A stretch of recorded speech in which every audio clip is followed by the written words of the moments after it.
The following program is rated MAL. It contains strong language and is intended only for mature audiences. This week on the 5-Minute Warning. I don't know what transpired because you don't see, there's no moment where it seems like somebody cut him off. You hear somebody beep a horn and that's it. But I've never seen anyone go from gangster to bitch in a quicker time than this guy did.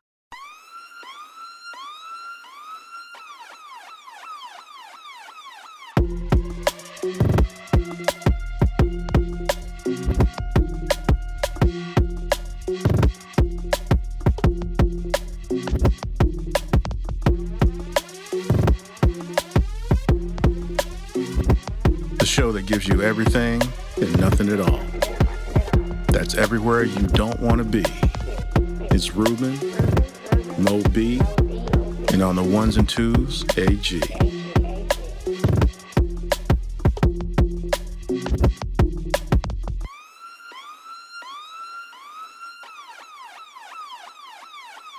The 5-Minute Warning.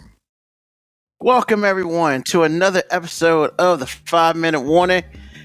We back, y'all. It's been a couple weeks, and last week, a couple important things were happening, like the Super Bowl, stuff like that. So I figured, why do a show? Because nobody's gonna be watching us. Everybody's gonna be watching the Super Bowl, and what a Super Bowl it was! Once again, got my man, my mellow AG in the house. What's going on, AG? What's happening, y'all? I got asked after you finished you talking about the Super Bowl. I got my little bones to pick about that game. All right. Mo B will be with us shortly. So I would have to say it was a really good Super Bowl, as far as the game on the field and stuff. So I'm very happy with that. It was entertaining, and it even came down to the last minute. So I was very happy with that as a whole. Congrats to the Los Angeles Rams for getting that dub. So what you got, Mo AG? B, Hey, there's what's Mo B happening, player? popping up into his house. What's going on, y'all? Robo look like he just finished dinner. So, I'm still eating dinner. oh, okay. So, AG, what bone you got to pick, bro? Well, this is the thing, man. I don't know enough about football, and I'm learning. But what I have noticed about analysts and pundits about any game, especially this game, it's like we're watching two different things. And what I mean by that, I saw Matthew Stafford ball out most of the time when he was with the Lions, because if he didn't, they wouldn't have been as good as they were, and they weren't very good at all. So he gets traded to the Rams, and I don't know if it's because of the price the Rams paid or whatever it was, but all of a sudden this dude is like, depending on who you're talking to, he can't play. He turned the ball over all the time. He doing this, he doing that, he doing this and doing that. And I'm like, what's the problem here, man? Again, I don't know football the way I should. I am learning. But the Matthew Stafford I will watch at times with the Lions was like the best player on the field besides Megatron. And the Lions suck so bad, and Megatron choosing to stay there, it shortened his career. That's a horrible franchise. They look like they have no intent on winning. But you question that dude when all he needed was a new situation, and he has to win a Super Bowl to justify who he's always been? Help me out with that. Am I missing something? So I will start with, then I'll let Mo B get on it. I'll start with the interception thing. Now, facts. He led the league in interceptions. Oh, excuse me. He co-led the league in interceptions. Fact. Another fact. It was only 14. So, saying that you led the league in interceptions is like saying, at least this year, is like saying that, you know what? You played all right. Because if the league leading in interceptions was 14, to me, that ain't jack worth talking about. Like, saying that is even just like, you bitter, you ain't got nothing else to say. What was the ratio? Tell me what the ratio touchdown to interceptions was. Oh, I think he had like 35, 40 touchdowns. So basically more than twice as much. Yeah, it wasn't horrible. The problem with Matthew Stafford in the regular season is, especially at the beginning of the season, well, no, let me change that. In the middle of the season, he just didn't show up when he should have. So, like in the middle of the season, I would say games 7 to 14, he didn't do very well because when it was time for him to, get a first down, he threw a pick or he threw a horrible pass. Now, in the Super Bowl, there are a couple passes. Everybody's like, bro, who you throwing to? Because ain't nobody there. But that happens. So I would say the people who complain about Matthew Stafford this year, I mean, you're kind of looking for stuff. Now, Matthew Stafford is helping you, but I don't think Matthew Stafford was so bad where everybody's like, oh, he's the worst quarterback in the NFL. Because I can tell you, I can name 5 off the top of my head that were worse than Matthew Stafford. Well, see, herein lies the problem. When you talk about Matthew Stafford, the way they were talking about him, he sounds a lot like the same things people were saying about Jimmy G. And you're putting them in the same category, and I'm sitting here going, you're kidding me, right? Hold on, man. First of all, there is no comparison between Matthew Stafford I didn't say that. and Jimmy G. I said. Okay, I'm just making sure we understand that. Listen to what I'm saying. The way they chose to talk about this dude, if you're just a passerby, or if you're listening to this stuff every day and you don't know the stats because you don't see him play very often, they sound like the same level quarterback, and I know better. And I'm just like, why? Is it because we have a penchant as human beings to say what you're not? Always try to make you less than? Or do you just run out of stuff to talk about so you nitpick and you split hairs? So one answer to that is the Chris Collinsworth effect, because he sucks. And the second thing I'll let Mo B get into, or I can't yet. So he'll let me know when he can get into it. But you don't have to. I think before that you go on, you don't have to say Chris Collinsworth because Mina Kimes is a mean woman. So just there's that. Whoa, she's mean, man. I like Mina Kimes. Is it mean or does she tell the truth? I didn't say that she didn't tell the truth, but I said, like she said about Jimmy G, and this is a quote. It's like he's that dude that take credit for a science project, a group project, and don't do nothing. I thought that was. But she ain't lying. That's not true, man. That's just not true.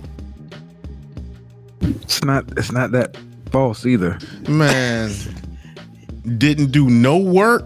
Come on, man. You know what? I don't know.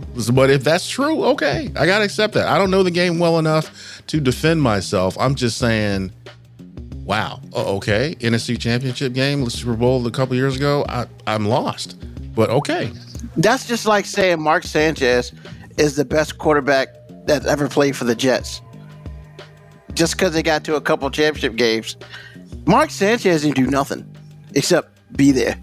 All right. And, and Jimmy G, same thing. He was just there. I mean, the dude had if I'm correct. They're not far off in comparison. Yeah. He had 3 touchdowns and 6 interceptions in the playoffs. I mean, they weren't expecting Jimmy G to take them to the Super Bowl. They were expecting the defense to take them to the Super Bowl. And hopefully Jimmy G can, hand the ball off properly so he doesn't fumble, and he throws a 3 or 4 yard pass to a couple of dudes that could turn it into, 20, 30, and 50 yards. So, Jimmy G is not good. I'm not saying he's bad, but if you're asking me the top echelon of quarterbacks in the NFL, I can name you 16 better quarterbacks than Jimmy G. Okay. And Jimmy G's just right place, right time. Understood. That's just my personal opinion. Okay. Like I said, need to learn the game better so I can see what you see. Moby? All right. I got a lot about the Mark Sanchez thing. I'm not the Mark Sanchez. I got a lot about the Matt Stafford thing. I have so much. And AG, you're not really wrong in your analysis about how it seems the narrative changed on Matt Stafford. But the problem is the narrative has been so inconsistent because he's the least scrutinized number 1 draft pick of all time in football. Okay. Because, I mean, you think about, Sam Bradford got heat. And I would argue that Sam Bradford, you know what, wasn't too far off from Matt Stafford. Cam Newton was the damn MVP, and people couldn't wait to say he was washed just because he had a couple bad games. Everybody goes with the Matt Stafford played in Detroit, a horrible organization. Yes, they're a bad organization, but we don't give Baker Mayfield a pass for being with a bad organization. We say he's a bum. Matt Stafford had probably the greatest physical wide receiver of all time, and he compiled a lot of stats. You know why he compiled a lot of stats? Because they were always behind, and he was throwing the ball a lot.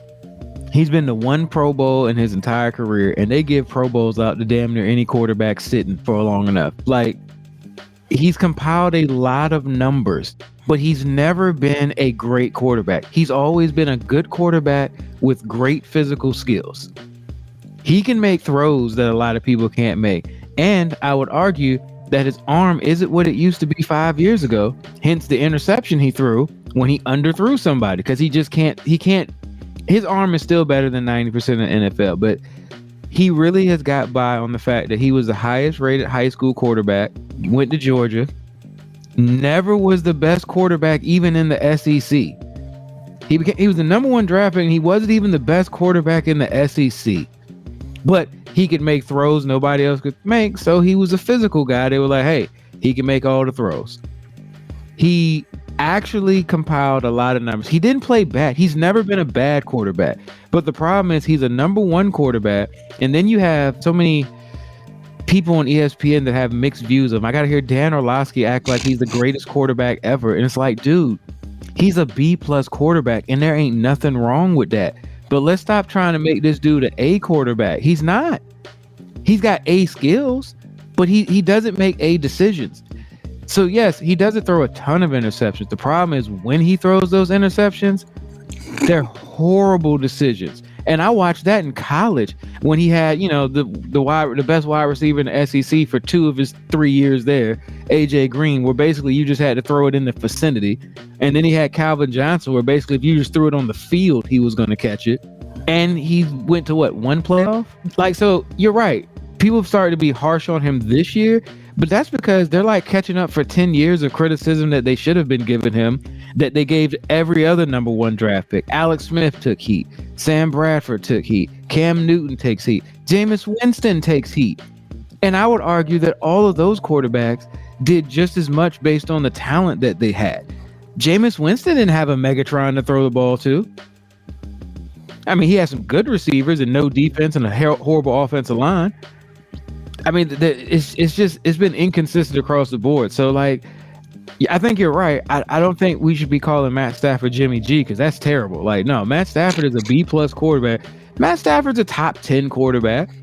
But just because he won a Super Bowl doesn't mean we need to push him to the top 5.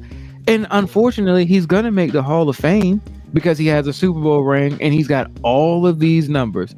He's basically the Craig Biggio of the NFL now. Well, you know what? I'm going to accept that, because at least you don't sound like everybody else. Because you don't sound like you're comparing. I'm a fan of him. He went to Georgia. He was good there. He was never great. He was good. He went to Detroit. He's always been good, never been great. He's with a great team now. He won a Super Bowl. He's better than Jared Goff. Hence, they won a Super Bowl. End of story. Still, I mean, I guess we don't have to make him a top 3 quarterback now. My analysis of what Mo B was just saying is exactly what my irritation is. Nobody that I heard on a consistent basis said half of what he said. Everybody's piling on. They sound the same, and that's why I said, why are you making this dude sound like he's Jimmy G if that's what Jimmy G is? And he wins the Super Bowl, and all of a sudden they have to shut up about it. Why?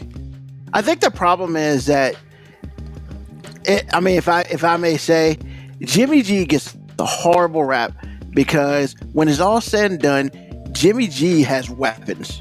He has legit weapons. He has a legit offensive coach. He has he's got to at least have half of ability to do what he needs to do. And he find ways to mess it up. You mean like his head coach? Like that guy? You mean like his head coach? Like that guy? If we're gonna say this, we have to bring up Shanahan blowing a Super Bowl because he was cute.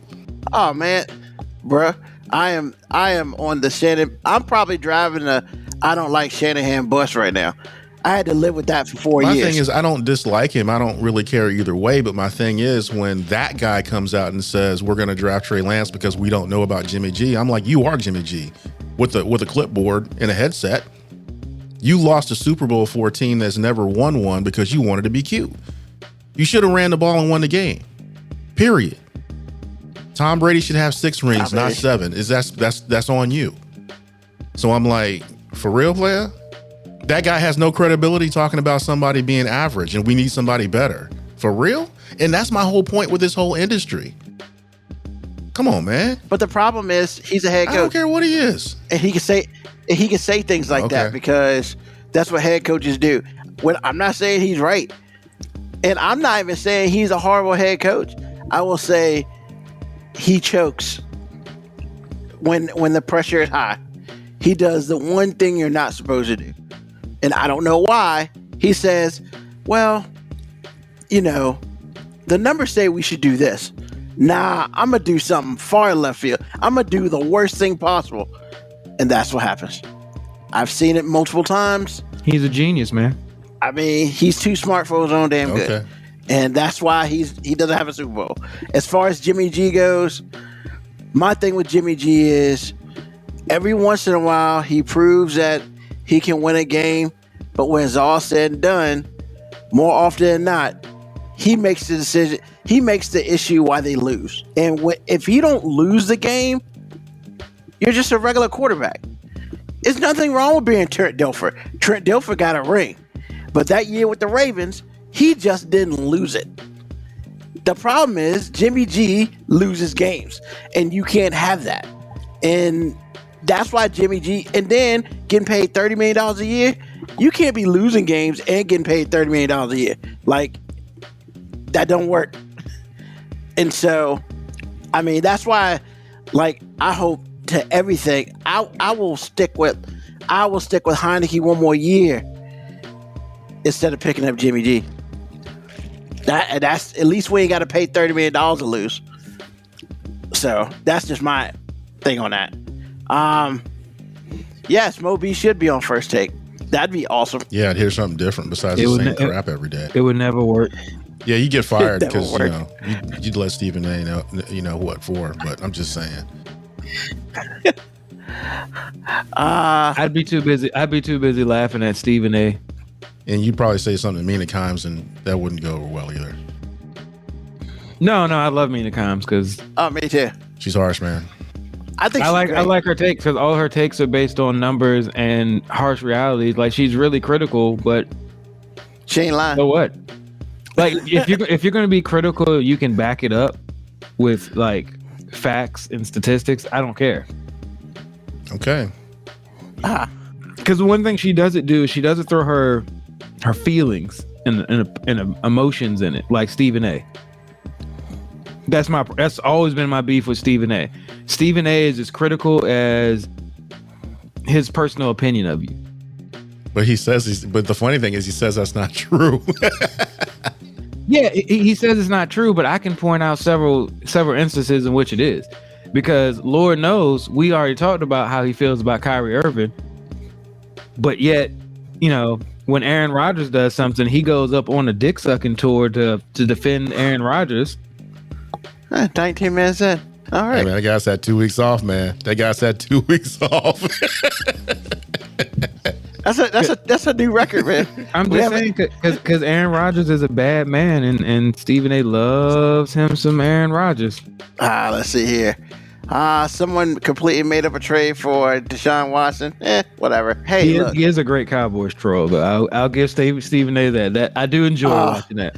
Look, what I say about Stephen A is I don't necessarily respect a lot of his takes, but nobody does TV better than him. He understands what people are going to tune in to see. And bro, I can't look at that Cowboys sad montage enough. Those people on First Take, man, they did some work with that. You know how many miles he's gonna be able to get out of that? All into next season. It's gonna be crazy. They're still playing that crap, and it's been a month. I mean, they'll play it all season. Getting paid and losing games. Ruben when Cousins' agent. First of all, whoever Cousins' agent is a beast. He's I the respect man. that dude. That dude, the man. Because he made that dude more money than anybody ever thought he should ever I get. beg to differ. I mean, literally, I man. beg to differ. What are you talking? He got $50 million from Washington. He got what, $130 million from Minnesota. Dude, Kirk Cousins is not that good. Not to deserve all that. You're getting availability confused with being good. We've been through this before. Availability and being good aren't always mutually exclusive. Because when the Washington football team paid Kirk Cousins all that money, my first question was, and my last question was, who out there that's available is better? The answer, zero. Nobody. That's how he got paid. When that contract was up and y'all was fooling around because y'all thought y'all can get somebody better, which you didn't, which goes right back to my argument. The Vikings said, we'll give you a guaranteed contract. They treated him like he was a baseball player, an NBA player. And they guaranteed his entire 3-year contract for $90 million. You know why that happened? Because there was no one else that good available. Understand that, because you said that $30 million from Jimmy G, there was nobody that the 49ers could get that was better than him. Pay that man his money. Period. But with that being said, I hear you, but the results don't equal the cash that's being paid. It doesn't matter, because who are you going to get? It does matter. It doesn't matter, because I'm looking at this. This is availability. This is availability. Look, I'm going to say this one more time, because I'm a Cowboys fan. I have been for a long, long time. Tony Romo, to me, was a very good quarterback. Everybody else said he sucked. My question to those people, who out there that's available is better than him? The answer, nobody. Nobody. You don't have to say anything else, because I'm right. Nobody. I mean, you're not right, but that's okay. Right. You just have a different opinion. Okay. Nah, man, it doesn't. 30 million, yo, man. The first year we paid the dude 25, I was fine with. At the very least, he helped win an NFC East title. By the way, the reason y'all had to pay him that kind of money is because it was your fault. You should have just signed him or let him go. You franchised him. Well, I agree. You franchised him twice. I agree. So let's stop talking about this. Yeah, the second time he shouldn't have been franchised. But you did it anyway. I'm on record by saying that. Did it anyway. Yeah, because they're stupid. You know, it's not all stupid. It's like we don't have anybody that's available that we can get that's better than him. Then sometimes you just gotta take it, man. You gotta take the L. Cute. Can I keep you? I mean, whatever, man. You say what you want, but just because he's the only person available, that don't mean you pay him top dollar. Why do you think Jimmy G might not get traded in the offseason? Because Trey Lance ain't that good yet, or ever. That's why it's not done yet. That I'm telling you, Jimmy G. Nobody wants to pay him. Yeah, a lot of it is money. Man, nobody wants to pay him $30 million. You think he deserves $30 million? Okay, we're back to you get what you negotiate. You don't get what you deserve. Exactly. If you would an ugly fat girl, you didn't negotiate very well. If you don't like that kind of thing. I understand that. And I'm telling you right now, a lot of this is Trey Lance oriented. But the problem is nobody's going to take over on San Francisco's mistake. Okay. If they do trade him, I will almost guarantee San Francisco paying at least half that salary. Okay. Like I said before, I'm not at the level y'all are. I'm not. I need to learn the game more. I learn it more every year. I will always defer to you. So y'all right. I will be wrong. But this whole money thing, we'll just let it play out. Wow. All right. That's called starting completely off what you're supposed to be doing. Man, we've been gone for 2 weeks. We hadn't gotten off the rails in 2 weeks. Come on. Really? You really thought this was going to go well? Okay. I did, actually. I thought I was going to do better. But it happens, so we just get back on track. So the question of the day. So can an interracial or interethnic relationship be destroyed by ignorance and or lack of growth? Who would like to start? I'll start. All right. Yes. You have to do extra work because you have to work hard enough. My wife brought this to me, and it's legit. you got to go to work if you're married, period. I don't care who you're married to. So there's that. When you are with someone that doesn't look like you or did not grow up like you as far as the ethnicity goes, or religion, like if you are with a Jewish person and you didn't convert, maybe they're not a practicing Jew, man, you got to go to work, man. You got to figure it out. And if you don't, and you say something off color because you don't know any better, or you didn't do the work, or because you're just tone deaf, you'll find yourself by yourself. You got to go to work twice. And you have to be more self-aware through being aware of who you're with. So that's my answer to that question. All right, Moby. I mean, I can't really speak from experience, but I mean, it just makes sense that it would take more work because it's just an added obstacle. But ignorance and lack of growth kills every relationship. I mean, because there's always going to be a difference. There's always going to be outside obstacles. So yeah, like I said, like AG said, it's just another obstacle. If religion is the obstacle, that's an obstacle. Sometimes just the way people are brought up is an obstacle. Like somebody came from an affluent family and somebody didn't. That's an obstacle. Though there are always going to be people in that person who didn't come up wealthy saying that the other person stuck up and bougie. And look, outside sources ruin relationships. And if you're not strong enough and you don't grow within yourself and your relationship enough, that's when outside influences really hamper it. But yeah, like AG said, like you're going to work, and like I guess being in an interracial relationship, man, that's even more people being an obstacle, because no matter how far we know we have progressed as a society, there's still a large sect of people, and we see it in the polls and voting and what they stand. There's a large sect of people that hate the idea of two people who don't look like each other being with each other. I agree on all accounts. I mean, it's just, I guess my thought process is, before you even get to a situation where you're married, I mean, just to be together, you got to be doing that work, because it's not going to be a situation in which, hey, let's go to the mall and walk in the mall and, hold hands and stuff and all that, in which it shouldn't be an issue. But as Moby said, in this world, we still got people who don't look at that as being the right thing or whatever. So I mean, the biggest thing is you got to do that work before we even get to marriage. If you're not doing that work before you get to marriage, you're already messing up, and you're dooming a relationship already.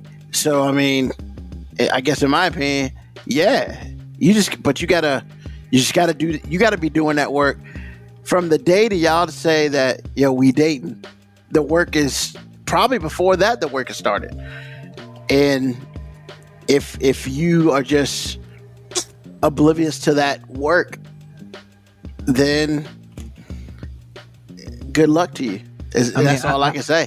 I agree with what you're saying, but I'm sure, okay, I guess I'll defer to AG, but AG, I'm sure there were a lot of people who were kind of silent when you were just in a relationship. It changes when all of a sudden, oh, wait, you gonna marry them? Actually, surprisingly, no. Oh, really? Okay, so everybody was up front from the jump. No, everybody is. You don't know. It's like, that's what I'm saying. Like because Ruben said you just gotta start when you're dating. I'm like, yeah, a lot of people ain't gonna voice their opinion just while you're dating. Oh no, what I was saying, with respect to what you're asking, was the waves don't really change on the surface. There's a rip current for real, and I remember talking to Lauren about this. It's like, and I've said this on this show many times. It's like, look, just because they smiling in your face don't mean they like what they appreciate for what you did. And yes, you committed a high level of betrayal. You running around with this coon is not cool. It's not. And so I said that, and she's just looking at the dead calm on top of the water, until one day a coworker just told her, it's like, look, I really didn't appreciate what you did. but I really see y'all, and it's like it changed my mind. And it's just like, well, that's great, but a lot of people are not going to change their minds. And that lets you know, because I know the lady she's talking about, and she was very kind to me. But that don't mean she appreciate me, you know, with that white girl at all.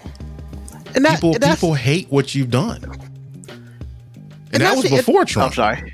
Oh, you good? Go ahead. Yeah, and that's the interesting thing. Like, oh, I'm sorry. I decided to date someone outside my race. Oh, I did that shit to you? You did.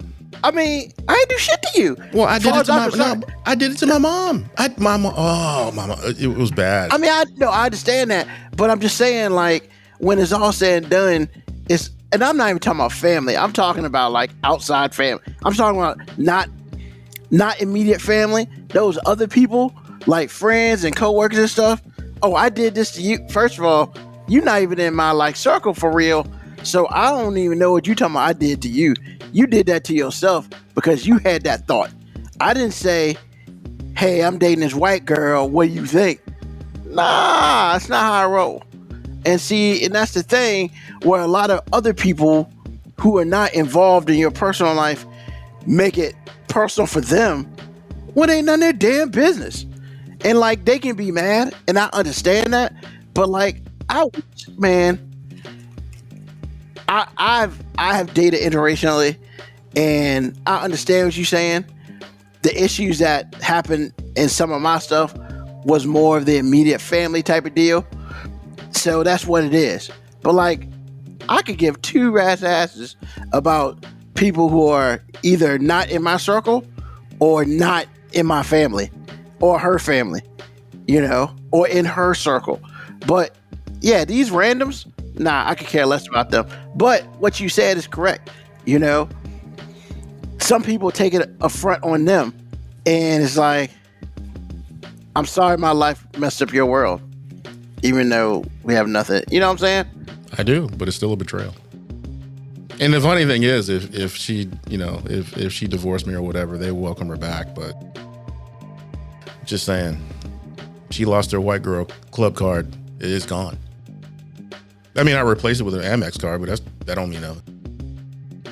I'm pretty sure the Amex card is okay. I'm sure it is, but I'm just saying.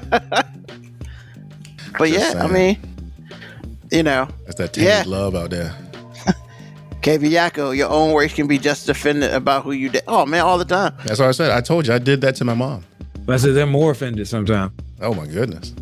And I mean, you know, it's just one of those things where, as far as like family goes, you know, that's just stuff you gotta handle. You know, and it sucks. Like I've said it before, my mom's pretty much said, I don't care who you date, I don't care who you marry, you don't want to gotta sleep with them. Yeah, and but she also asked you why y'all gotta be with them white girls too. So there's that. I mean, we did have one very, very brief conversation about that. You know why you had that brief conversation? Because it was bubbling the F over. That's what happened. It was bubbling over. Yeah, but it was a very brief conversation, and it happened once, did not happen again. Because she was through with you. Nah, it actually went the opposite way. She asked a question, I gave her an answer. All right. And that was it. You know, if she feels a certain way, I mean, she got my phone number. But hey, you know, everybody's different, you know, and everybody handles everything differently. But it sucks either way, you know. Well, all right. Let's move to some craziness. Crazy world time. So, first of all, I'd like to apologize. Actually, no, I don't have to apologize. We're doing this different one. Two police officers from the LAPD were fired for ignoring a robbery in progress. Now,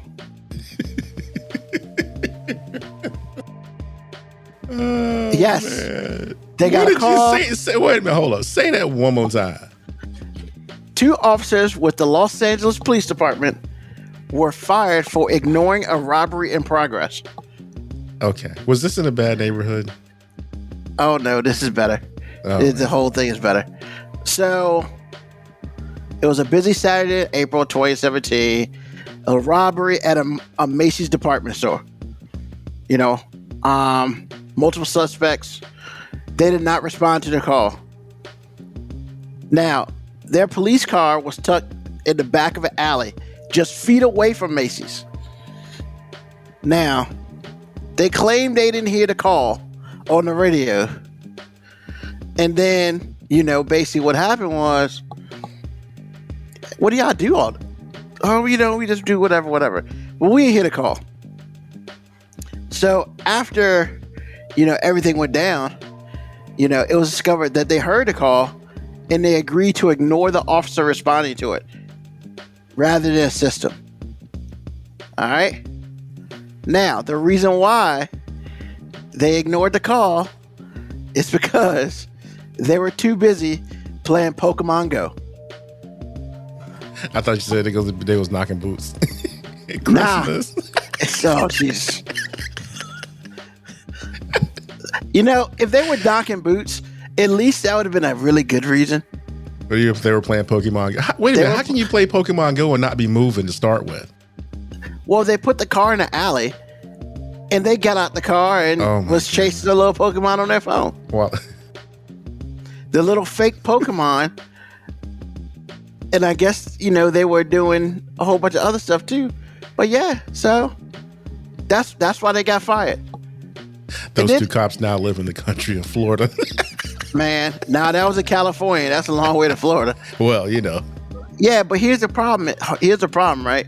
Like, they appealed. Really? Exactly. They appealed because it was like, well, we shouldn't have lost our job because we were playing Pokemon Go. No, fool, you lost your job because you ignored a robbery that was like blocks away from you. So, yeah, I mean, is that crazy? Can we say that's crazy, or is that just stupid and shiftless? I think it's all of it. Okay. I think it's all of it, and and then they got caught Is that appeal still in progress? Oh no, they lost it. Okay. But they also got caught on their digital in-car video system. That So they had all kinds of proof. Yeah, that they were playing Pokemon Go. Ladies and gentlemen, these are the people who protect us. How long ago was this? Well, 2017. This is 2017. Okay. I'm just saying, and you wonder why stuff happens in Los Angeles. Well, there's many reasons why things happen in Los Angeles. Yeah, and apparently the recording it says got him. They caught a Snorlax and a Togekiss. I was going to say at least they catch some good ones. Yeah, some 2 rare Pokemon. That's just sad. But it's not clear whether the suspects in the robbery were apprehended. I don't think they were. But they didn't get people from Macy's. Gotta catch them all. Okay. And 2 more very quick ones. Very quick. I guess in Missouri, they mistakenly sent a bat sign up. What? You Somebody actually made one of those? Yes. And where did this happen? They set out alerts. Because this is oddly sounding like a foreign affairs right now. Authorities in Gotham City, Missouri were searching for a purple and green 1978 Dodge 3700 GT. But there is no Gotham City, Missouri, and the car was the Joker's car in the 1989 Batman movie. So then, of course, they sent a thing saying, please disregard. So somebody probably lost their job on that. I got nothing. And the last one, very quick one. A dude was arrested Monday. This was February 1st. No, I'm sorry, December 28th last year. He snuck into a secure area in a hospital in the neonatal intensive care unit at a Mercy One hospital, misrepresented himself as a baby's father, not bitch baby, a baby, and he was caught on a video bottle feeding the baby. He broke into a hospital to bottle feed a kid. That makes those law enforcement people the cops of the year.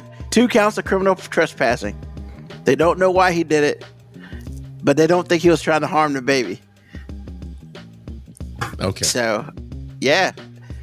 So just feeding random babies. He's feeding a random baby. Just go into the store, get some Similac, and just feeding random babies. I don't like walking upstairs to feed mine. And this dude broke in a place to.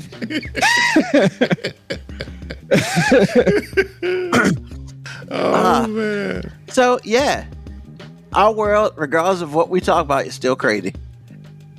So the day is no more. I mean, I wanted to just do one, but I couldn't do it, man. These You should have led with the random baby feeding, man. You should have led with that one. Does it really matter what order they came in? I don't know, that random baby feeding, man. That was number one. Well, it's rise and shine time. Is it?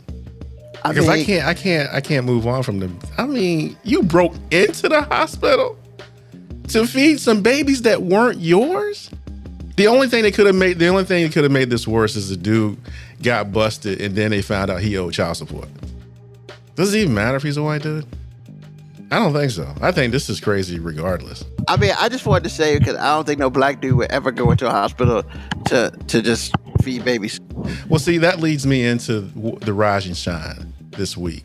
Because the Rise and Shine this week is called White People-ish. You know, that is a great segue. You didn't even know it. People listen to the show think we hate white people, and we really don't. No, but I mean, we're just saying. So, I used to feel bad about saying this, or hearing it. But many times it was unmistakable. It was just on the money. So it's like, what can you really do? So, however, I'm just sitting around work, just doing my thing, mindless job. So I have a lot of time to think. So it's like I'm thinking about this and I'm taking stock in the phrase and why it just sticks to your ribs. You know what I'm saying? You just know and you laugh at it because it's true. Well, see, I came up with a reason for it. And the real reason to me, and this doesn't mean that, I have the answer. It just means I have an answer that makes me feel like it makes sense. So when a person or a group controls a narrative for long periods of time, patterns arise because you're always an audience to whatever rule you're under, right? So when those patterns are, fairly or unfairly, when those patterns get attached to, authority figures, it becomes true, whether it is or not. So if you have been running things for 400 years, 500 years, forever, colonialism, imperialism, just so you have the whole world under your thumb, we are watching you. And there are patterns that arise. You do this and you do that and you do this and that and the other. And it happens over and over again. So this wasn't part of what I was going to say, but now that Ruben has let us know that random white guys break into hospitals and feed random babies that aren't his, because you have set the standard for yourself, that's some white people-ish. That's it. The rise and shine is over. This was not going to last very long. You didn't really learn anything. Everybody knows this. I'm just trying to put a reason behind why it's so funny. And that was my reasoning. You controlling the narrative. You controlling the narrative in every facet of our lives. We're watching you run from a dude with a chainsaw and fall down like every time. We're watching. We're watching all these things. So if it happens 20 times and then we see it, it's like, oh, that's that white girl again. She got killed. We already knew. That's how that happens. Sometimes stereotypes are kind of true. So there you are. Rise and shine. Well, all right. Thank you, AG. White people shit. See, I'm telling you, man. That's that, And yes, Dre. Hey, ladies happened 2 weeks ago. And thank you, Mocha Cowboy. You can catch it on the podcast wherever you find your podcast. That's right. We there. And if you can't find it on your podcast because your phone or stuff ain't working, five-minutewarning.com. FIVE, not the number 5. So you can listen to the first episode of Hey Ladies as many times as you want. I got you one next week, y'all. Why you tell them that? I wanted to go listen to the old stuff first. Well, they're going to want to hear the first one too, because they're going to want to hear Moby, because he's the one that got most upset. Exactly. So look, man, I just really connected with your Hey Ladies. That's all. You really did. I mean, you surprised me. It didn't shock me at all. Didn't? Okay. No, not at all. And as KB Yako saw some teenagers on ski slopes without shirts, it is time for the venture into Florida known as the Foreign Affairs. I'll just go ahead and start early. Early? I mean, yeah, start early with this. U.S. stops to Georgia. You gonna lead with that? I'm leading with U.S. stops to Georgia. Well, he should be leading with that. All the time. I've been sitting on this story for 2 weeks. 2 weeks. I wanted to talk about it on our last show because it came up right before, but I stuck to my guns and I was like, no, I'm going to save it. So, our only story in foreign affairs, only because this is so Florida. So, every once in a while, somebody gives me a story for foreign affairs. Because, I mean, yeah, I do my research, but sometimes somebody just gives you the research. So, I got a clip from the wife from The Daily Show with Trevor Noah. And there's a story that happened in Florida. And I was just like, you know what? That is Florida. This story is Florida. So a driver had a bit of road rage in his vehicle. Now, we all hear crazy stories about road rage. Rarely do we see it captured on video from the fool who actually committed the road rage. So, Eric Popper, who is 30 years old, was charged in a local shooting. Now, he didn't do the gangster thing, which is follow the person home and come out his car and pull that thing out. No. This man starts off singing random pop songs about sucking my penis, literally, because you capture him in the car. And then I guess somebody, I don't know, cuts him off, makes him mad, does something. You see him on the video go to his console in the middle and smoothly pull out his gun. Like he about to do some official gangster stuff.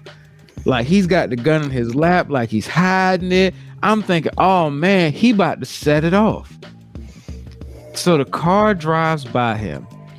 And all of a sudden, this dude who looked like a stone cold killer turns into some flimsy 12-year-old who's never handled a firearm before, as he shoots 11 times out of his own car into a vehicle who literally is just driving by. He shoots through his passenger's window. He didn't bother to roll the window down. Shot through his own windshield 11 times. When police captured him, he said, the other vehicle was shooting at me. And he pointed out the bullet holes in his car as if that was proof. On his own video, you can capture how many times he shot the weapon, which was 11 because he emptied the clip with one in the chamber. And his car magically had 11 bullet holes, meaning he was the only fool shooting. Now, the gun almost flies out his hands as he's shooting it. And he keeps driving and starts hyperventilating immediately afterwards. So I just figured, is this not the most Florida thing ever? Everybody got one of them things, but not everybody needs one of them things. Like, he was not built for this. And I can't, in the video clip you see of it, we should post a clip because it's amazing. But I don't know what transpired because you don't see, there's no moment where it seems like somebody cut him off. You hear somebody beep a horn, and that's it. But I've never seen anyone go from gangster to bitch in a quicker time than this guy did. Because seriously, when I was watching the first part of it, I'm like, oh man, I'm like, man, he about to deal with somebody because he pulled the gun out, had it in his lap all smooth, was looking over his shoulder. I was like, man, it's about to get ugly. And then he started pulling the gun out, and his arm was flailing like it was the first time, almost like he was masturbating to some invisible penis beside him as he was shooting the weapon. Like. Wait a minute. I want you to just go back to the part where he said he went from gangster to bitch. I mean, I put the link on this. I put the link on the thing. Oh man! Seriously, man. It's the most Florida thing ever, and it's another reason why we gotta keep that Florida shit in Florida, man. U.S. stops at Georgia. We can't have all these people who have one of these things out, knowing damn well they don't need to have one of these things, just making their way across the U.S. border and getting into places like Georgia and above. Keep that Florida shit in Florida. Let this scary ass dude with a gun stay in that country and set it off. I mean, he shot through his own window at somebody who was not even shooting at him, just driving by. The craziest thing to me is, didn't you know you were recording yourself with a dash cam? That's why this is so Florida. He's so immune to his own Floridanism that he's like, yo, whatever. Yeah, I pulled that thing out and shot at somebody. Oh, we're not allowed to do that? Well, kudos to him because he pulled it out and he used it. So that's one law he did not break. Yeah, but you can't say stand your ground when you're driving. It's not stand your ground when you're driving. It's also not stand your ground when the other person's driving away from you. Well, that can be debated. Just saying. I guess. That can be debated. I'm going to leave that alone. Yeah, so quick foreign affairs, but God, that the video clip is priceless. Anybody who gets a chance to look at it, it's... Click the link, please. Oh, my goodness. It's so Florida. Yeah, because if I'm correct, I'm going to try to do a dramatization of what happened. He's driving. Do. Oh, what? Click. Pulls the gun out, puts it on his lap. Kind of leans back a little bit. Yep. And puts the gun away. It keeps driving again. His wrist went weak. It did. I mean, somehow his 9mm was too powerful for his arm because he didn't have a 45. He clearly had a clip. I mean, it had to have been a 9 because I can't imagine him holding anything else. And if I'm not mistaken, I think he actually closed his eyes as he was shooting. So yeah, it's great. I don't got the singing, so I can't help you with that. But yeah, that dude, that's a video worth watching. Thank you, Mo B, for another awesome. Don't thank me. Thank Florida, because you stopped in Georgia. Thank you for reminding us why that we got to protect our borders. That's right. KB Yakko, homie hit nothing but his own car. What are you gonna do? 11 bullets, 11 holes. I just want to know how you do that insurance claim. There is none. What you say on that insurance claim? I mean, you don't get nothing from destroying your own stuff, man. You don't get paid for that. Yeah, but you know the crazy thing about it? He's lucky he didn't hit his airbag. True. I'm just saying, like, because that would have deployed. I'm just saying, could Jake from State Farm help him out? No. Nah. No. Not even the white Jake. No. Why we gotta have a white Jake? Because there was one. There was. I don't remember him. The first ad campaign for Jake from State Farm, Jake was a white dude. Hey, can we just? And he was wearing khakis. He really was. Oh, that's right. That's right. That's right. I do remember that now. The unruly wife comes down, starts yelling. Yeah. But yo, how dope is that guy now? Because I'm watching All-Star Saturday Night. He's walking from the back like the players be coming in. And I'm just like, wow, okay. State Farm is just saying, yo, we gonna put Jake anywhere he can be. Period. So, is he ever going to be anything? Is he ever going to be anything else other than Jake from State Farm now? I hope they paying him enough. Well, they are, but I'm just saying, it's like it's just if I like see Flow him doing from something Progressive. else. It's just like Flow from Progressive. Like that's just who you are now. He Yeah. can't do anything else. I mean, that sounds like a lifetime gig till you get old to me. And Flo can get old, she'll still be Flo. As long as they're paying. Pretty good gig. Word, When like- do it 2 or 3 times. Plus, she gets paid every time that commercial runs. So Props. there's that. Yeah. I'm pretty sure she's got an agent to make sure she's taken care of. Because that agent got to get his 20%. All right, my 5 time. This is an easy my 5. 5 things you can do right now to make your life easier, but you haven't done them. Who would like to start? I'll start. Okay. You got it? You go ahead. Go ahead, Moby. Go ahead. I got it. 1, nothing. Because I'm just saying, because if it's gonna make my life easier, trust me, I would already done it. 2, He said 1 nothing. 2 is number 1. 3 is number 2. Number 2. 4 is What's number number 3. And 5 is number 1. This guy here. He's got the best list ever. I'm just saying, like I can't think of anything that I could do that make my life easier that I'm not currently doing. You sure about that? What are you trying to Because say? if it would make my life easier and I'm not doing it, the only reason I wouldn't be doing it is because it's hard to do. Which in tune isn't necessarily making my life easier. That's adding a difficulty to it. Okay. But the irony in that is what he said. It's just like usually if you want to make your life easier, you got to go to work to do it, to make your life easier. Well, yeah. The best way to make a game easy is to really work hard and practice. Just like, Yeah. But if you ain't practicing, then what you doing? I don't know. All right, AG, what's your 5? Hopefully it's not like that. It was still the best though. I mean, it's better than my 5.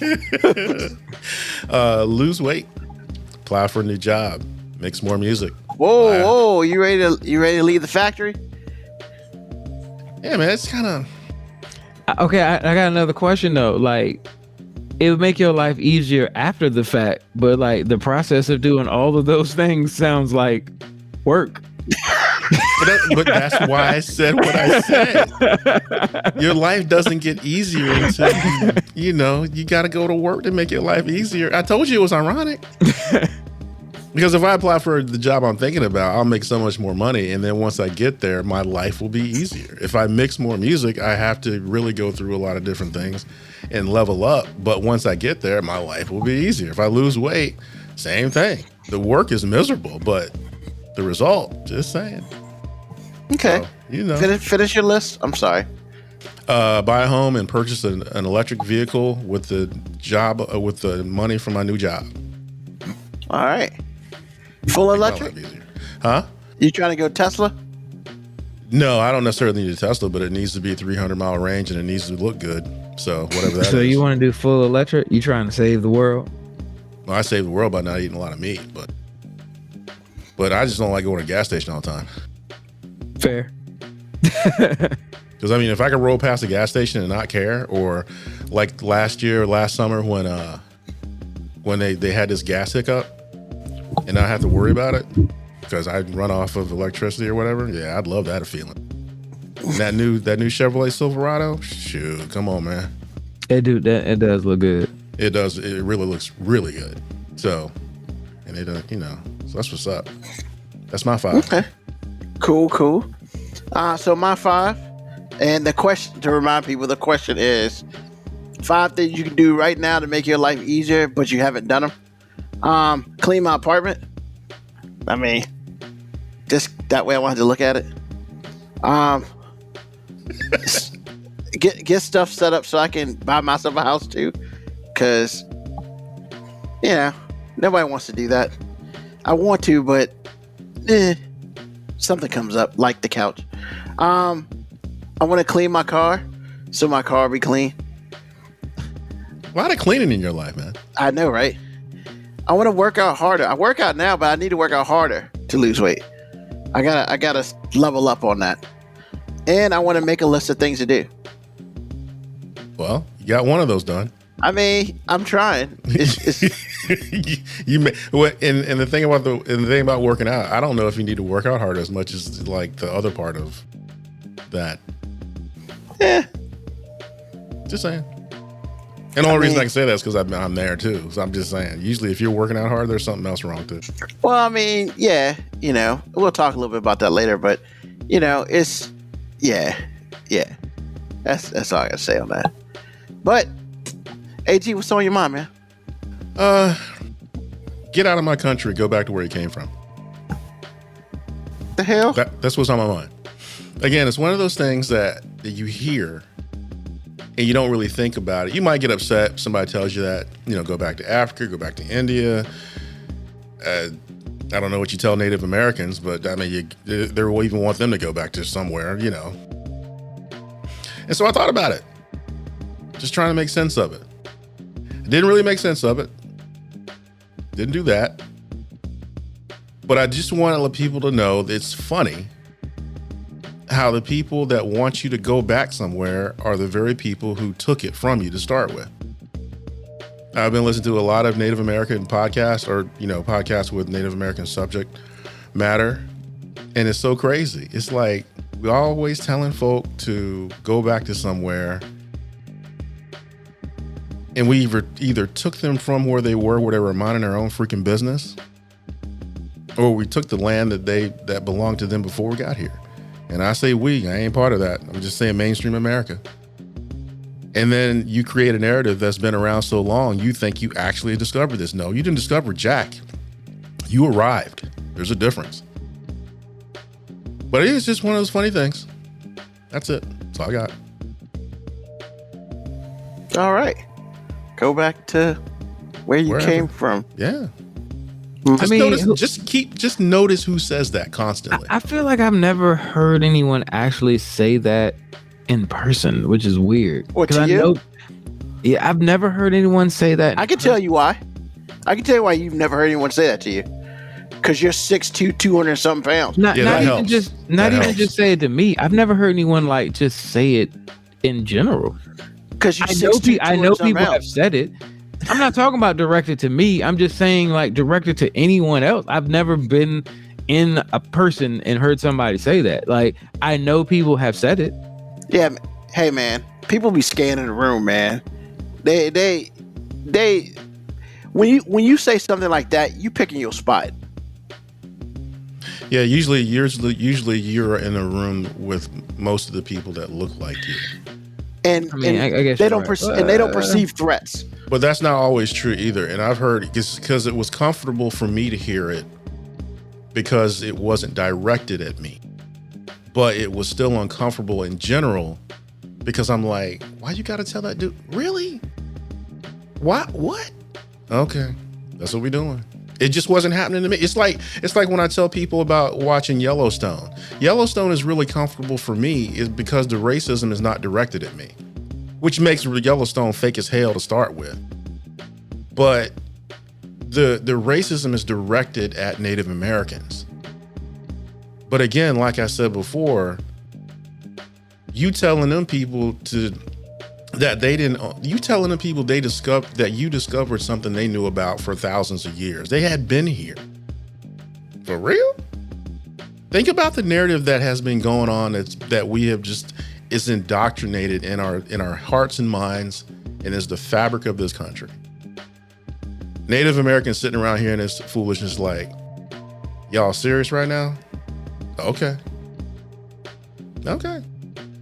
So I've heard it. It's ridiculous. And the irony of it is you're either talking to somebody that you stole from or you snatched and displaced, where everybody is in a diaspora, where you live in a place that you really don't belong because somebody stole you. Slave trade. Or somebody stole from you and made it theirs, which is just theft. But because you were creating the narrative, because you won, then, there's that. Just saying. A lot of reflecting last couple of weeks. All right. Mo B, what's on your mind? Black people, why can't we have nice things? I just want to know, why can't we have nice things, man? And I'm not talking about rims and a big house or ignorant amount of jewelry that depreciates in value as soon as you get it. Like, I'm not talking about any of that stuff. Why can't we have nice things like peace of mind, or like a place where we can go listen to music and have a drink and dance with members of the opposite sex without one of you ignorant ass motherfuckers coming in there to start some stuff? So I went out for like the first time in ever since COVID, and I'm at a establishment. It's a sports bar / I guess they have part of it that turns into a bit of a nightclub, and they're playing the most ratchetest of ratchet music from start to finish, which, hey, I can appreciate it. Like, I'm a sucker for Southern hip hop, so like, of course, they're right in my wheelhouse with music. But I also understand that as you play this ratchet music and people are drinking, a lot of guys feel like they got to actually live up to what the music is playing, and the music that's playing. So I go to the bathroom, and while I'm in the bathroom, I hear calls for security. Apparently there's a fight. I come out, half the place is cleared out. They turn the lights back on. The MC's going, "This why black folk can't have nothing." You know what I'm saying? And I'm sitting there. I hate to laugh at this. And I'm sitting there wondering, like, why is this funny to me? Because he's absolutely right. But silver lining, the DJ took over, not the MC. The DJ was like, "Hey, turn the lights out," and proceeded to play nothing but 90s and 80s R&B, and then old school like Maze and Frankie Beverly, like just all the old school two-stepping music. This is how we do and it. Nothing transpired from that moment. And then that's when I realized these brothers in here are slaves to hip-hop. We are slaves to it. I appreciate the pregnant pause there. No, because I realized, I'm like, these brothers, because I saw all the same dudes who was giving fake gang signs and throwing up fake gun signs every time a song came on, to those same dudes were two-stepping, like having a good time. And I'm just like, so we as a culture, we're just slave to the music, apparently. So I don't know if life. No, see, they weren't even playing, Ruben, what I would consider hip hop music, man. They were playing like soul and R&B music. There was I'm talking about before the fight. Oh yeah, you said it was ratchet. Yeah, before the fight, it was all ratchet. It was all Gucci Mane, Yo Gotti, Lil what's his name. You know what I'm saying? One of the forms of the baby, the baby, a baby, Lil baby, Yo baby. Newborn. I said the entertainer said Little Pistol Starter. They was playing all the usual suspects. Moneybag Yo. A whole bunch of names that I don't even understand anymore because I'm old and I'm not even trying to be down anymore. Like, I'm cool with being over. It's over for me. It's over for you. But then the MC was saying, as all these gangster ass dudes was in there singing Maze and Frankie Beverly, he was like, a lot of y'all dudes are showing your age. Yeah, we got a whole. He said that. Yeah. Because I'm like, yo, there's a lot of 50-year-old gangsters in here, and I'm trying to figure out how you make it to 50 still being at the club trying to do gangster stuff. Like, because they just trying and ain't doing. It's called. yeah, but at some point in time, you gotta realize when you're supposed to be the chaperone. I'm saying you look. Everybody hits that stage where you become the chaperone, whether you like it or not. Like, you might not want to admit it. You might not want to embrace. Like, look, when I go to the basketball court, I'm the chaperone. As soon as I walk in and somebody refers to me as OG, I'm like, okay, yeah, I'm officially the chaperone. I'm the one that's gotta be like, hey man, you ain't gotta do that, young blood. Young blood. That's when they know they made it, when they get called young blood. Young blood. I know you think you know something about life, but I promise you, I done seen it. Ain't nothing new under the sun. That's some old people shit to say. Ain't nothing new under the sun. But I was through with it before you knew what to do with it. Now that's a new one. That's a new one. Oh man, I'm glad you put that on wax. I was through with it before you knew what to do with it. That was good. That sounds like some random girl that we ain't gonna talk about. But wow, I don't know where I've heard that before, but I know I've heard that. But yeah, that's what's on my mind, man. We need to have nice things, and music is the key, apparently. I do have one question. Is like, why can't we have nice things the equivalent of that's some white people ish? Is that the same thing? I mean, yeah, but I've never frequented like some hard rock white establishments before. I've frequented just plain old white establishments that play at some point in time, Sweet Home Alabama's gonna get played. That's a unifying song. It is for them. For them, yeah. we know it, and that's usually when we know we're in the wrong place. I'm not a fan, but hey. But what I'm saying is, it's a different experience. Ain't a whole lot of shooting and what. Now you might get a fight, yeah, but something legit has to go off. I just don't. Yeah, it's a different experience. You're right, because the fact that you can be in a mosh pit and people can be throwing bows and punching and everybody can walk out and be friends afterwards is a foreign concept to me. Because I just can't imagine being in a place and being like, oh, this music is great. It's so great. I'm going to punch you in the face and then we're going to laugh and smile about it afterwards. No, my brother, you punch me in the face. It's going to be a lot of fisticuffs. It's going to be a bit of a brouhaha and we can't be friends afterwards. And we can't be friends anymore. A brouhaha. Wow. All right. Yeah, he's right about that. Don't Stop Believing in Sweet Caroline. That's another unifying song. Yeah. You will never hear in a club. That ain't ratchet. Pour Some Sugar on Me's gonna play, and I'm gonna be like, yep, this is not where I'm supposed to be. Just saying, the experience is different, man. Because the drunker they get and the right songs are playing, the more friendly it becomes. I'm just saying. All right. So, thank you, Moby. So I got a couple things on my mind. First of all, yo, man, did you see Juwan Howard punch that coach in the face? I hope he does not get fired. Well, here's the thing: he's not gonna get fired.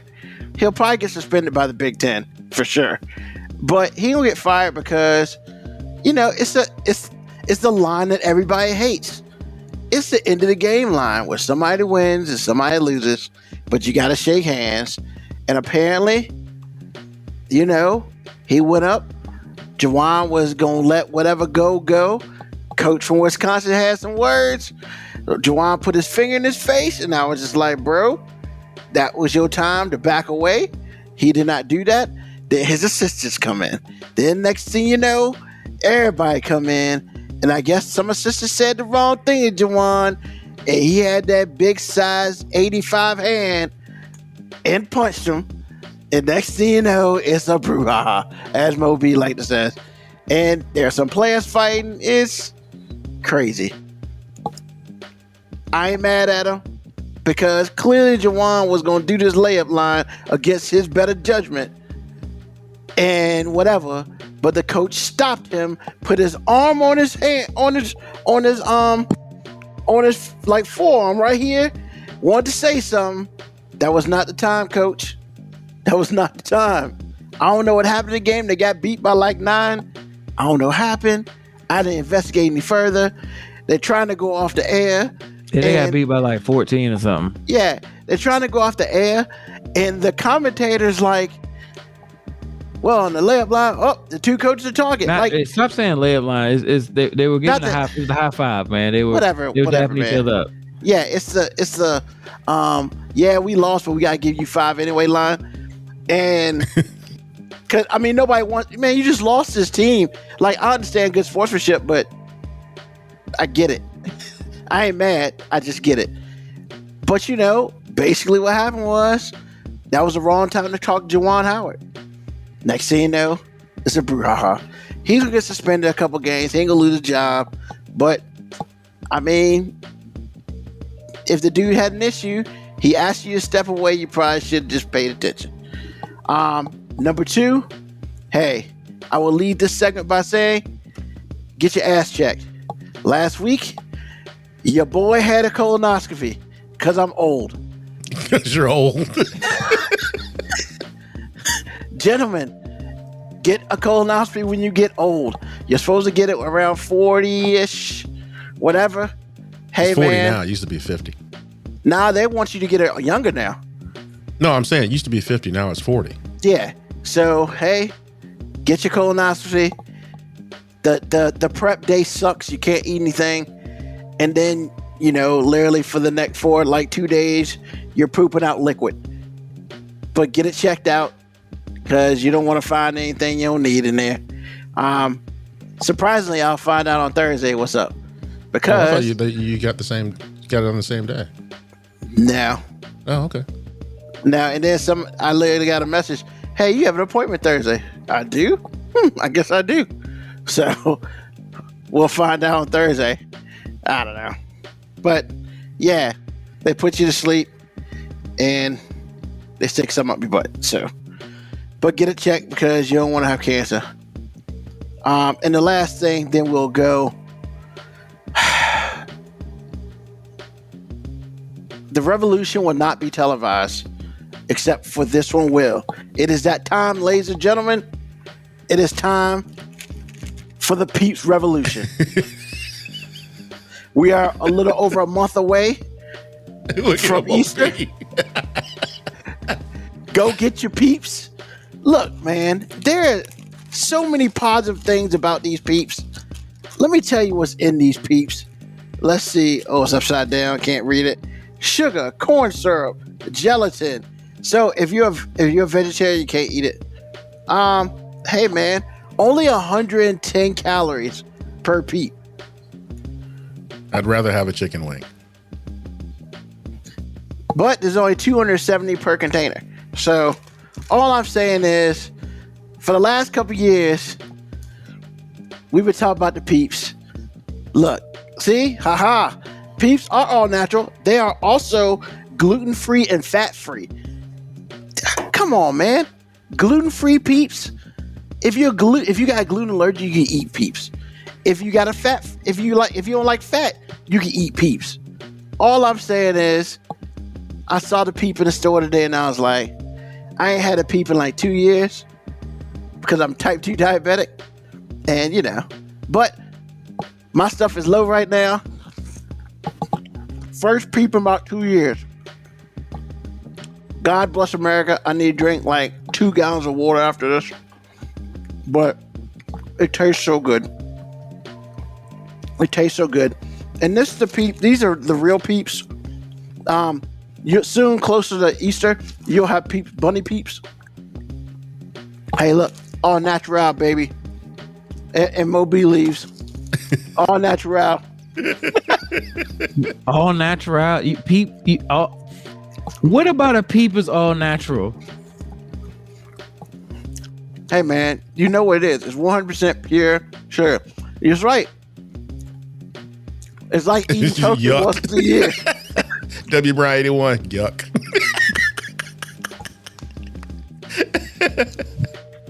Would I eat peeps year round? No, they're not for year round. It's only for Easter. Get your peeps. Peeps are not for human consumption. Like, they shouldn't be for human consumption, period. No, Well, I'm not getting paid for any this. consumption, but guess what? No, I'm not getting paid for this, but hey, if you want to pay me, holla at me. I'll put a commercial on the show about peeps all day, all night. All I'm saying is, ladies and gentlemen, it's the peep revolution. and you either on the Revolution tour bus or you're not. I'm not. Man, if we was out here doing a high five lineup, you might get a right hand like Juwan Howard gave that. You really just gave us like an extra 2 minutes about the Peep Revolution, the revolution that Will be televised. That only you and Peeps know about. Hey man, I'm just trying to figure out how what's for dinner. diabetic is promoting any of this. Oh no, it's not good for diabetics at all. It's not good for people. It's not good for anything. It's not good for people. There's nothing. Y'all ain't people? There's nothing in life that benefits from consumption of Peeps. Nothing, except the company that sells them, and they should not be permitted to.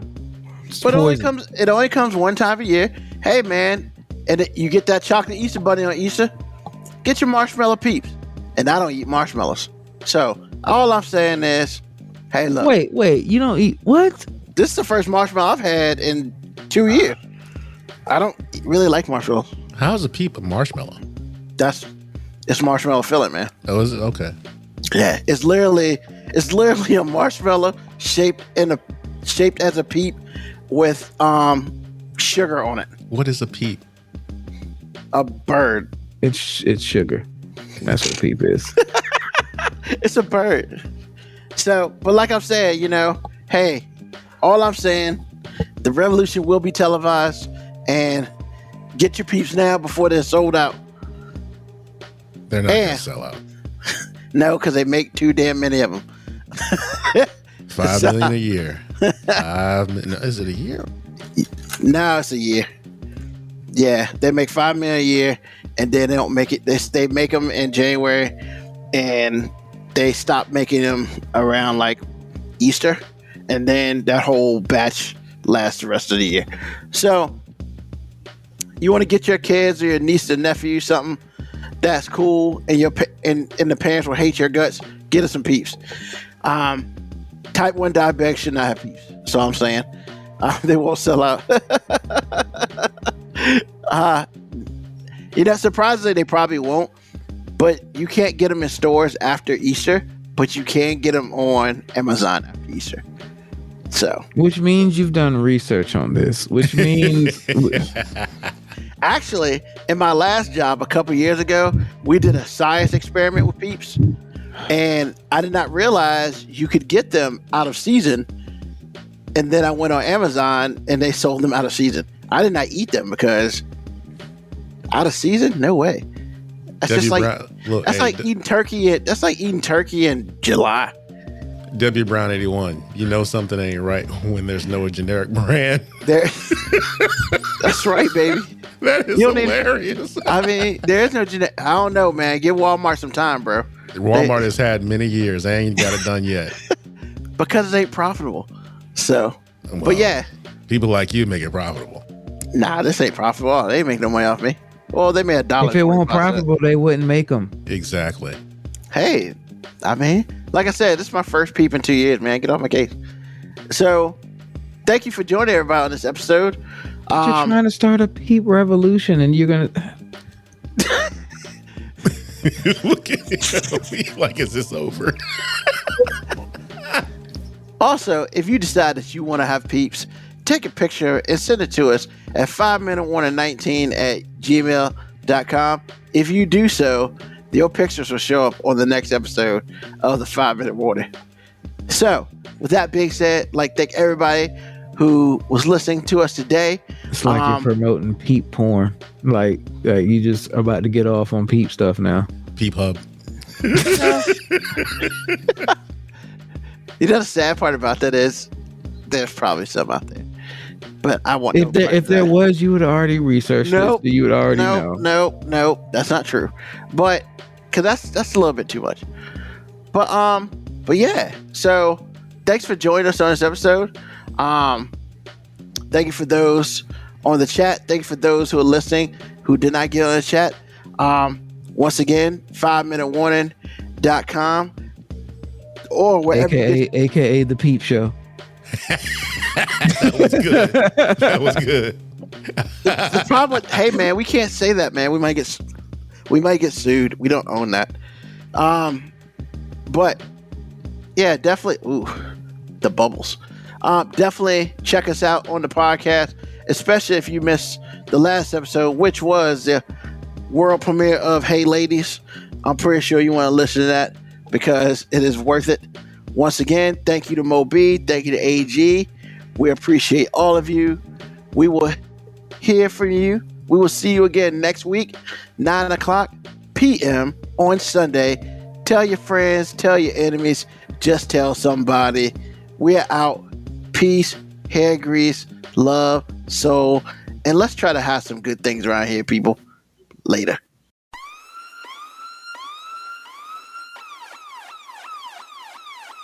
Email us at 5minutewarning19@gmail.com. And also leave comments on Facebook and Twitch. Search 5 Minute Warning.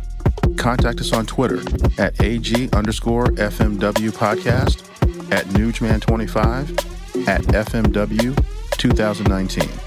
Contact us on Instagram, Moby 5 Minute Warning, AG_5 Minute Warning, Newsman25.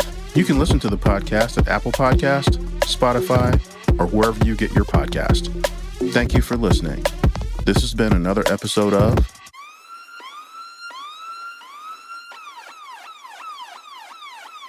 The 5 Minute Warning.